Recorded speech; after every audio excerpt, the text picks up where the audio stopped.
Assalamualaikum warahmatullahi wabarakatuh. Pemirsa yang berbahagia, khususnya peserta KKMI program Uniro The Young Front Course.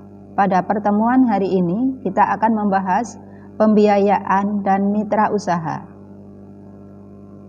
Pembiayaan dan mitra usaha dalam pertemuan ini bertujuan untuk menguasai konsep, materi, dan metode, serta terampil mengaplikasikan prinsip-prinsip kewirausahaan dan ekonomi kreatif pada usaha. Adapun bahasan-bahasan yang akan kita bahas pada pertemuan hari ini adalah tentang pembiayaan yang secara umum dilakukan oleh masyarakat, tingkah laku yang sering mengikuti kegiatan kewirausahaan, 3. Macam-macam kebutuhan serta masalah pembiayaan dan e-commerce, dan terakhir adalah tentang kemitraan. Berikut akan kita bahas tentang pembiayaan yang secara umum dilakukan oleh masyarakat. Pembiayaan secara umum yang sering dilakukan oleh masyarakat kita, sebagaimana kita ketahui, adalah pembiayaan yang dilakukan oleh lembaga pembiayaan seperti pihak perbankan pada nasabah. Pembiayaan ini pada dasarnya dana yang diperoleh dari sumber pembiayaan digunakan untuk mendukung kegiatan atau investasi yang telah direncanakan dikerjakan. Besaran nilai yang digunakan untuk membiayai usaha ini direncanakan benar-benar dan dikelola dengan baik, agar dapatnya kegiatan usaha ini memperoleh keuntungan yang besar. Yang lebih baik adalah dengan modal dan biaya yang kecil akan memperoleh keuntungan yang besar. Ini yang diharapkan. Kemudian, apa yang bisa kita kerjakan di dalam kewirausahaan ini? Yang sering kita lakukan dalam kegiatan kewirausahaan ini adalah memulai inisiatif, mengorganisasi dan mereorganisasi mekanisme sosial atau ekonomi. Untuk apakah? Yaitu untuk merubah sumber daya dan situasi dengan cara yang praktis. Kemudian, kegiatan wirausaha yang berikutnya adalah harus berani menerima resiko dan kegagalan. Selanjutnya, dari tingkah laku ini pasti akan membutuhkan sebuah kebutuhan. Berasal dari kebutuhan-kebutuhan inilah kegiatan wirausaha ini dilakukan, sehingga muncul biaya-biaya yang diperlukan oleh diri kita selaku wirausaha, yaitu kebutuhan tentang berprestasi atau earn-out. Earn-out ini merupakan sumber dorongan motivasi yang ditunjukkan oleh kepribadian wirausaha. Misalnya, jika manusia memiliki kebutuhan untuk berprestasi yang tinggi, maka akan didorong arah perilaku juga untuk berprestasi. Earn-out ini kalau di dalam hierarki Maslow berada pada atau di antara kebutuhan akan penghargaan dan kebutuhan akan aktualisasi diri. Kemudian yang kedua adalah kebutuhan yang disebut dengan unafil. Unafil ini merupakan kebutuhan untuk berafiliasi, yang merupakan kebutuhan yang digunakan untuk membentuk hubungan yang hangat dan bersahabat dengan orang lain, atau dapat dikatakan kebutuhan yang ingin diterima dan disukai. Yang terakhir atau ketiga yaitu kebutuhan untuk berkuasa, anpo. Anpo merupakan kebutuhan untuk menguraikan keinginan, mengendalikan cara-cara, mempengaruhi orang lain, berkeinginan untuk berdomisili, mengajak orang untuk kebenaran, dan lebih super dari orang lain. Berdasarkan kebutuhan ini akan muncul pembiayaan-pembiayaan yang akan kita lakukan, yaitu masalah tentang kurangnya ketajaman usaha. Masalah kurang ketajaman usaha ini contohnya adalah kurangnya kejelian. Kita tidak jeli dalam melihat peluang. Kemudian tidak bisa beradaptasi dengan masalah dengan baik. Kita tidak mampu dalam melakukan peralihan. Nah, kalau kita tidak mampu dalam melakukan peralihan, ujung-ujungnya nanti stres di dalam pembiayaan. Kemudian, masalah yang kedua adalah kurang pengalaman dalam usaha. Di sini ditunjukkan dengan tidak mampu untuk berkoordinasi, kurang terampil di dalam mengelola keuangan, kurang terampil di dalam mengelola sumber daya manusia, dan tidak mampu mengintegrasikan operasional perusahaan. Ini yang penting. Kemudian masalah berikutnya adalah kurangnya pengalaman dalam mengidentifikasi kebutuhan. Kebutuhan apakah? Yaitu kebutuhan modal. Ini ditunjukkan adalah kurangnya pengawasan finansial. Pengendalian finansial tidak ada. Kemudian pengendalian akan peralatan dan mesin tidak diawasi. Semua dibeli. Ini akan menunjukkan masalah tentang pembiayaan kita. Kemudian kurangnya hubungan dengan sumber-sumber pembiayaan, atau bisa dikatakan kurang bermitra dengan sumber pembiayaan. Yang keempat, yaitu belum memiliki proyeksi laba dan proyeksi tingkat pengembalian investasi. Periode yang akan datang, kita memperoleh laba berapakah, atau berapakah investasi yang akan kita kembalikan. Ini perlu dibuktikan. Jadi kurangnya adanya keterampilan dalam mengatur penerimaan dan pengeluaran. Kemudian yang terakhir, masalah yang terakhir adalah belum adanya identifikasi tujuan dari penggunaan modal usaha. Saya memiliki modal ini untuk apa? Nah, di sini dituntut untuk adanya tingkat kompeten dalam manajerial. Manajerial yang tidak memiliki pengetahuan dan pengelolaan dalam mengelola usaha akan penuh dengan permasalahan. Bagaimanakah langkah pembiayaan dalam pengembangan bisnis? Ada tahapan di dalam langkah pembiayaan bisnis ini. Yang pertama, pasti kita akan melakukan pembiayaan tahap awal. Di dalam melakukan kegiatan usaha nggak mungkin kita langsung berhasil, tapi mesti mulai dari awal atau nol. Kemudian yang kedua adalah pembiayaan tahap ekspansi atau perkembangan. Perkembangan di sini ada dua, atau ekspansi ini ada dua, yaitu perkembangan terhadap produk, macam produk, kualitas produk, ya, ukuran produk, serta ada perkembangan tentang wilayah daerah pemasaran. Kemudian yang ketiga adalah pembiayaan tahap akuisisi atau leverage buyout. Dalam pembiayaan ini kita perlu memperkirakan berapa tingkatan pembelian yang dibutuhkan oleh konsumen. Kita menghitung apakah produksi kita bisa memenuhi tidak. Kemudian sumber pembiayaan. Sumber pembiayaan yang bisa kita peroleh adalah dari dana pribadi, yaitu dana pribadi ini bersumber dari tabungan milik kita sendiri. Jadi dari tabungan kita gunakan sebagai sumber pembiayaan. Kemudian berikutnya adalah dana dari sistem gadai. Pegadaian akan memberikan pinjaman bagi mereka yang membutuhkan. Kemudian ada pinjaman dari lembaga non formal, yang di sini bisa dikatakan adalah dari koperasi. Kemudian bermitra atau berpartner. Kemudian hibah. Kemudian pinjaman ke lembaga non bank, sama. Jadi pinjaman kepada lembaga non formal ini hampir sama dengan pinjaman ke lembaga non formal. kita datang atau kita didatangi. Kemudian pinjaman ke bank, dan yang terakhir adalah pasar modal. Semua sumber-sumber pembiayaan ini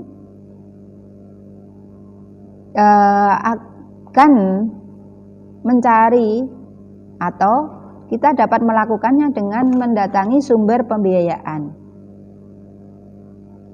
Atau juga bisa kita mencari apakah kita memperoleh hibah atau bantuan dari pemerintah atau dinas terkait. Masing-masing sumber pembiayaan memiliki kebijakan, aturan, prosedur maupun syarat yang berbeda.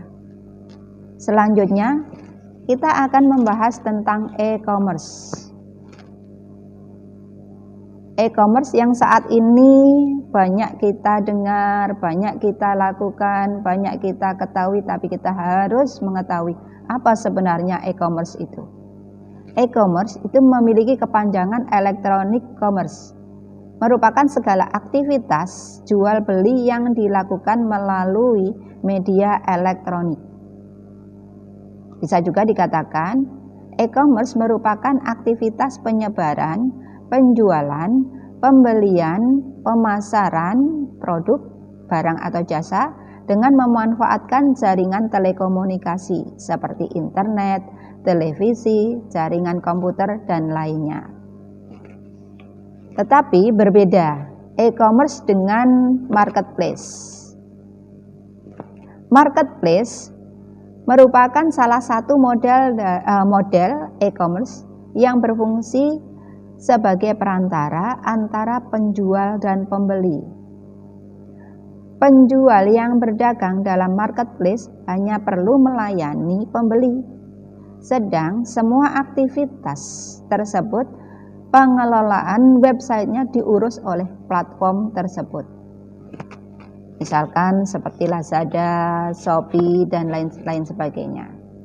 Berikutnya kita melihat dari jenis e-commerce. Ada 6 jenis e-commerce. Yang pertama adalah B2B, yang kedua adalah B2C, yang ketiga adalah C2C, kemudian C2B, B2A, dan C2A.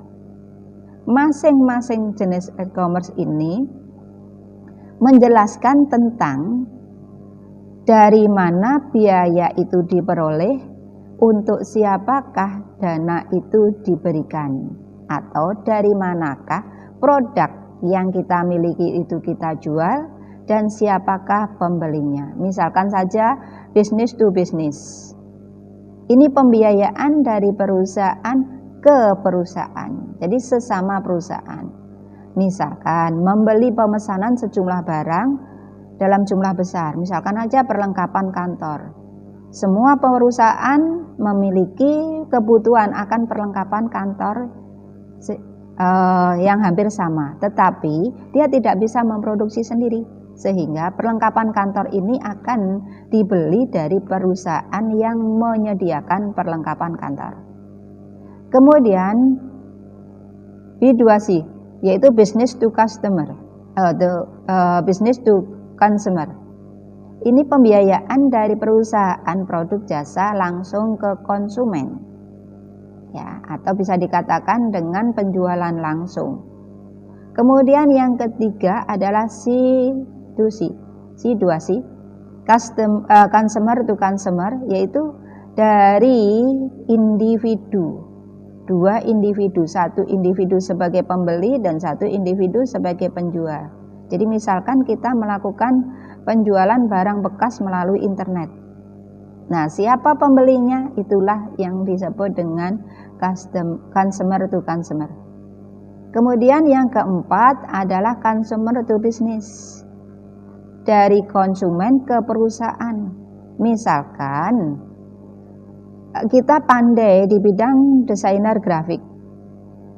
Kemudian desainer grafik ini kita tawarkan, misalkan saja mereka yang membuat produk-produk kuliner atau produk-produk snack. Nah, ini disebut dengan consumer to business. Kemudian yang kelima adalah business to public administration. Ini dari pelaku perusahaan ke lembaga pemerintah. Misalkan ada jasa pembuatan website.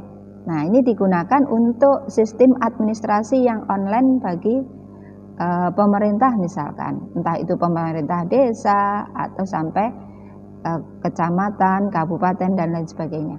Kemudian yang terakhir adalah consumer to public administration, di mana pembiayaan ini dari individu ke lembaga pemerintah.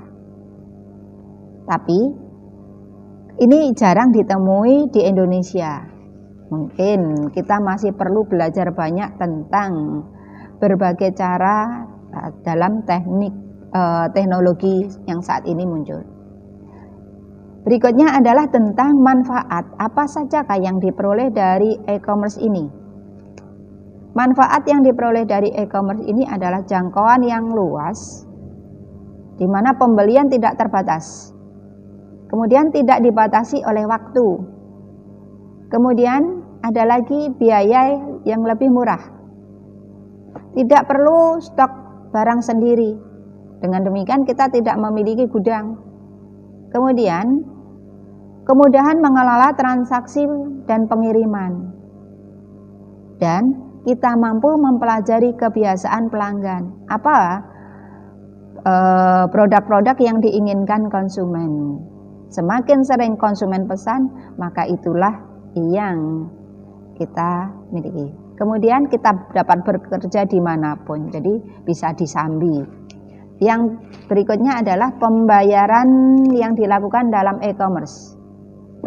Pembayaran yang dilakukan di dalam e-commerce ada 3 macam, yaitu pembayaran elektronik.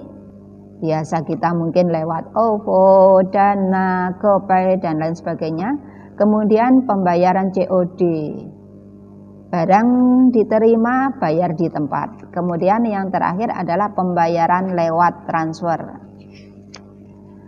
Berikutnya bagaimanakah kita mendapatkan pembayaran?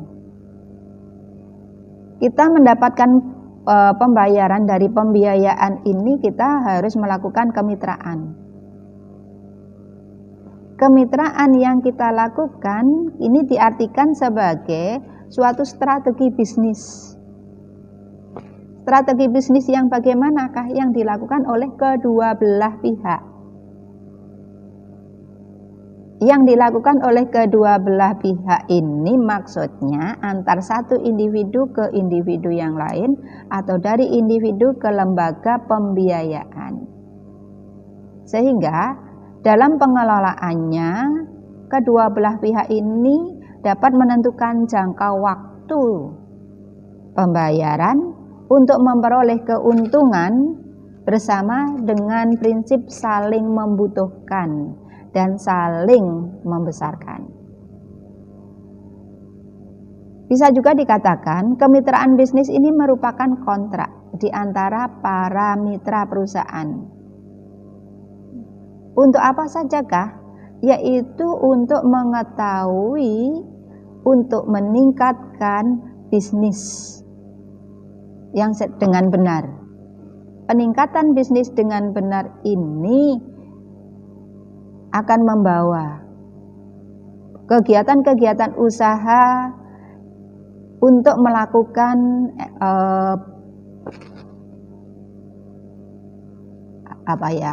melakukan kegiatan yang menunjukkan sampai di manakah komunikasi kita. Kuatkah? Atau kita dengan komunikasi ini kita dapat berjuang bersama. Kerangka kerja yang kuat dan kesatuan yang kuat akan membawa ke tingkat usaha yang dilakukan oleh kita di dalam bermitra akan bagus. Kemudian ada cara yang menjalin hubungan kemitraan dengan pemilik modal. Cara menjalin hubungan dengan pemilik modal yang kita lakukan, kita harus ada struktur kesepakatan antara perusahaan dengan pemodal.